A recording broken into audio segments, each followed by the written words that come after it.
Nous allons rencontrer Arnaud Laroche, qui est un des fondateurs associés de la société Bluestone.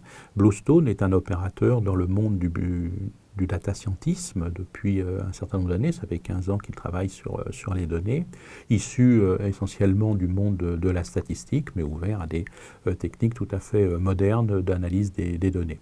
Il va nous parler plus en détail du data scientisme, de la caractéristique principale du data scientist, et avec lui, nous allons mieux comprendre quel est ce nouveau métier. Je ne sais pas si on peut donner une définition extrêmement précise et définitive du terme data scientist. Alors effectivement, ce qu'il se dit, et de façon assez unanimement partagée, c'est que le data scientist devrait mixer une triple compétence. Une compétence scientifique, maîtrise des modèles mathématiques, statistiques et de machine learning. Une compétence technologique, en particulier dans le cadre de ce mouvement Big Data, qui est très florissant actuellement. Et puis bien sûr une compétence métier, puisque tout ça doit servir l'entreprise dans ses processus, dans son innovation de produits ou de services. Mon sentiment est plutôt que l'enjeu consiste à être capable de faire collaborer des équipes constituées de membres présentant l'une ou l'autre ou plusieurs de ces compétences avec parfois certaines dominantes chez chacun des individus constitutifs de cette équipe. Et que c'est dans cette logique collaborative entre des gens qui ont une sensibilité business, des gens qui ont une vraie composante et compétences scientifiques et mathématiques, et des gens qui soient appétents et experts en termes de technologie, qu'on va être capable de dégager de la valeur autour de la data science. Et que le mythe du data scientist omniscient, qui fait beaucoup de buzz et sur lequel on dit qu'il va y avoir un déficit de ressources et de compétences, est d'une certaine manière un peu vain. Bien sûr, il en existe, ils sont rares, plus on en a et plus on est heureux, évidemment, mais je crois beaucoup aussi dans la création de valeur liée à la collaboration entre ces entités issues de mondes divers, présentant des compétences variées, mais capables de travailler ensemble sur des projets data et dans une logique d'innovation. Voilà. Donc ça renvoie aussi à une question d'organisation et de capacité d'organiser le dialogue. Alors ça, c'est un débat qui anime actuellement la communauté, chacun essayant un peu de préserver les territoires acquis ou de lutter pour en acquérir. Alors moi, je suis issu des métiers de la statistique, donc j'aurais plutôt tendance à défendre le statisticien et dire que le data scientist est une sorte d'évolution naturelle du statisticien, mais je vais quand même essayer de faire une différence.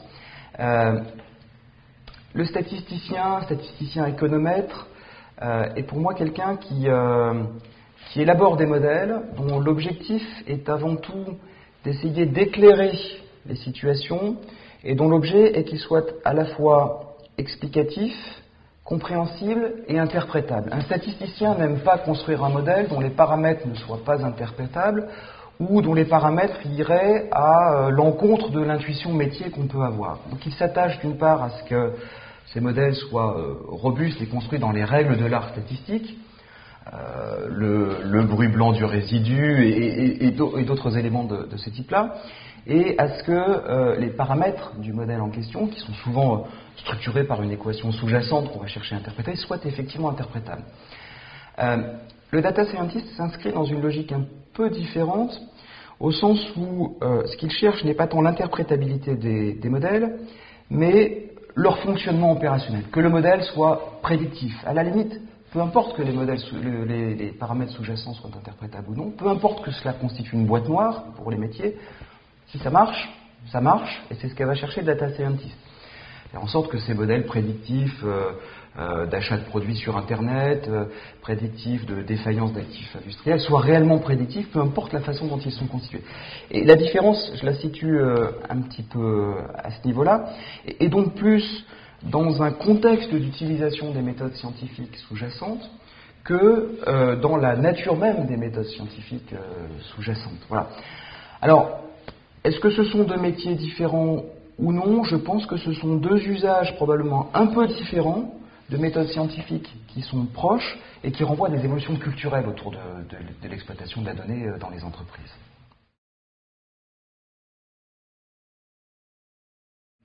Fondamentalement, et d'un point de vue scientifique, il n'y a, à mon sens, en termes de recherche et de méthode, pas eu de rupture récente avec l'émergence du big data et de la data science. On s'inscrit dans une évolution continue de la recherche qui a amélioré la capacité des algorithmes statistiques, de la régression au machine learning, les SVM, réseaux de neurones, et que sais-je encore, clustering.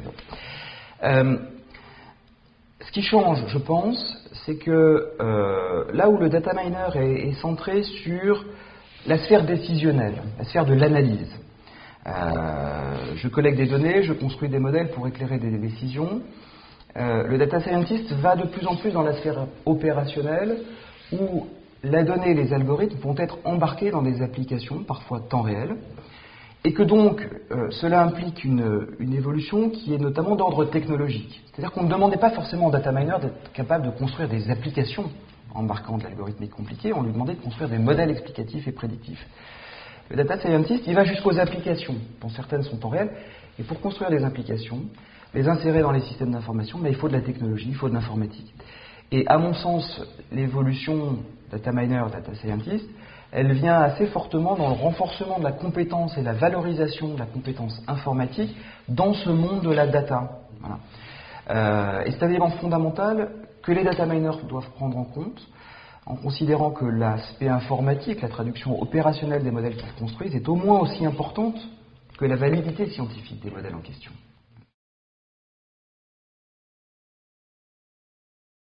Ma conviction personnelle dans ce triptyque, science, métier, stratégie et technologie, je considère que le volet scientifique mathématique est un incontournable et que c'est peut-être le plus difficile à acquérir en formation initiale. Voilà. Mais qu'il est fondamental parce que si on ne maîtrise pas les sous-jacents scientifiques, si on ne maîtrise pas les périmètres d'utilisation des modèles, on peut faire dire à la donnée à peu près n'importe quoi ou appliquer pour répondre à une question de métier posée des méthodes qui peuvent être inadaptées ou qui pourraient être rendues plus efficaces en faisant appel à d'autres types d'algorithmes. Donc, j'ai tendance à considérer, mais peut-être est-ce une déformation parce que je viens de la statistique, j'ai tendance à considérer que la composante scientifique et mathématique est fondamentale et que c'est probablement la plus difficile à acquérir. Donc, en tout cas, nous, on a plutôt tendance à privilégier des gens qui ont été formés, qui sont une sorte d'école d'ingénieurs, qui ont une formation initiale sérieuse en termes de mathématiques et de statistiques. Et en même temps, je dois avouer et pondérer ce point de vue par le fait que je vois aujourd'hui d'excellents data scientists qui n'ont pas reçu cette formation initiale, qui s'y sont mis et qui aujourd'hui maîtrisent assez bien toutes ces librairies scientifiques dont je parlais et en ont bien compris les périmètres d'utilisation. Voilà. Donc, sciences, informatique, j'aurais tendance à privilégier le côté scientifique en disant que c'est le plus important. Et puis pour ce volet métier, j'ai tendance à penser qu'il s'acquiert avec l'expérience, si tant est que l'on ait l'ouverture d'esprit nécessaire, et ça c'est un élément extrêmement important, être ouvert aux usages, à quoi sert tout ce que l'on met en œuvre, être ouvert à l'innovation et globalement être ouvert sur le monde, c'est-à-dire ne pas être renfermé sur le seul volet scientifique ou le seul volet technologique, qui est un problème que l'on rencontre parfois du côté des ingénieurs ou des informaticiens. Ouverture d'esprit.